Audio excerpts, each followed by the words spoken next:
brought to you by V-Guard. સમાચાર સુરતમાંથી મળી રહ્યા છે કે જ્યાં આઈસ્ક્રીમ વિક્રેતાઓ પર જીએસટીના દરોડામાં કરોડોના શંકાસ્પદ વ્યવહાર મળી આવ્યા છે। આઈસ્ક્રીમ, જ્યુસ, ભજીયા અને પિઝાના વિક્રેતાઓ પર દરોડા પાડ્યા હતા। 40 કરોડ રૂપિયાના શંકાસ્પદ વ્યવહાર મળ્યા હોવાની વિગતો મળી રહી છે। બિસ્મિલ્લા અને 51 રેમ્બો આઈસ્ક્રીમની તપાસમાં 2 કરોડના વ્યવહાર મળ્યા છે। ત્યારે વિગતો મળી રહી છે કે કરોડોની આ બિનહિસાબી વ્યવહાર મળી આવ્યા છે। 2 કરોડના વ્યવહાર મળી આવ્યા છે અને આઈસ્ક્રીમ વિક્રેતાઓ પર જીએસટીના દરોડામાં કરોડોના શંકાસ્પદ વ્યવહાર થયાની પણ આશંકા વર્તાઈ રહી છે।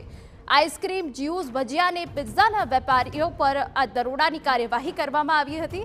40 કરોડ રૂપિયાના શંકાસ્પદ વ્યવહાર મળી આવ્યા છે।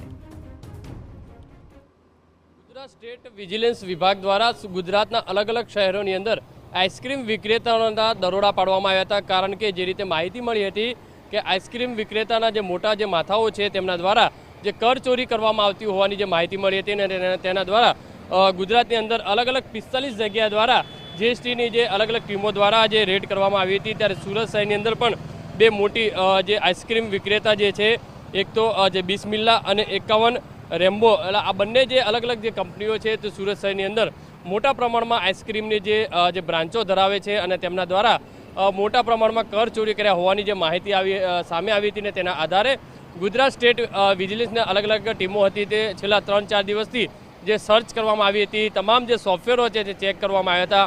તમામ જે ડેટાઓ છે, કર્મચારીઓની જે પૂછપરછ કરવામાં આવી હતી, તમામ જે ડેટા ચેક કરવામાં આવ્યા હતા તેની અંદરથી 2 કરોડથી વધુની જે કર ચોરી મળ્યા હોવાની જે માહિતી છે તે મળી રહી છે।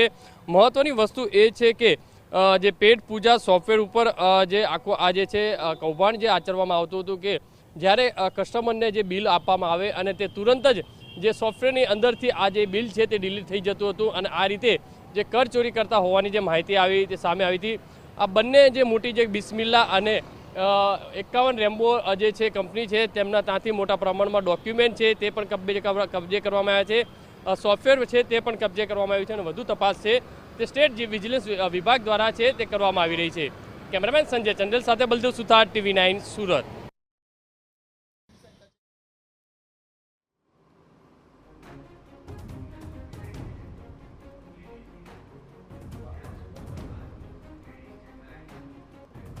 Brought to you by V-Guard.